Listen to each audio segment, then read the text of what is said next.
दर्शकवृन्द नमस्कार। मेक्लाजुङ online TV हेरेर बस्नुहुने तपाईहरू सम्पूर्ण दर्शक श्रोतावृन्दहरूलाई म सनम माखिम लिम्बुको तर्फबाट न्यानो अभिवादन।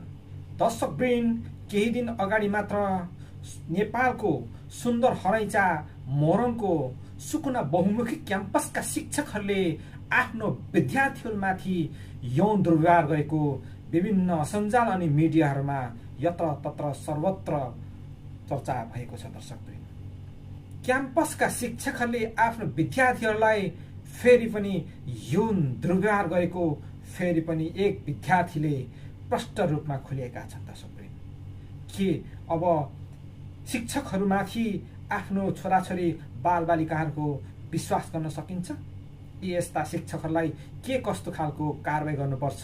कृपया तलको कमेन्ट बक्समा कमेन्ट गर्न नभुल्नुहोला भन्दै यो भिडियो पुरासम्म हेरेर साथ दिनुहोला। यो अविरल सरलाई नि जेल हाल्नै पर्छ क्या। यसले झन् मलाई यस्तो गरेको छ नि, यो स्वीकृतिको त केही होइन क्या। मेरो हेरिकन यसले मलाई त्यस्तो गरेको छ।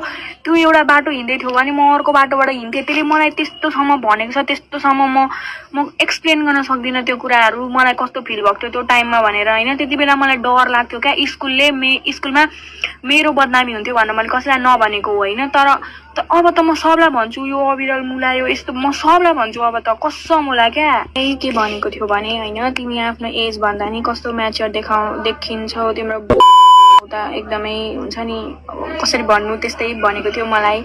अनि इभन आस्क्ड मी फर हुन्छ नि मेरो रेट हुन्छ नि। अब कसरी म भन्न सक्दिनँ क्या। म कसरी भन्नु, मलाई त्यो म आँटै गर्न सक्दिनँ क्या। मेरो बदनामी हुन्छ जस्तो लाग्छ क्या मलाई। त्यो टाइममा मैले किन भनिनँ त्यो कुराले मलाई अहिलेसम्म हन्ट हुन्छ क्या। त्यो सरले गरेको त्यो सबै सम्झिँदाखेरि मलाई यस्तो फिल हुन्छ नि।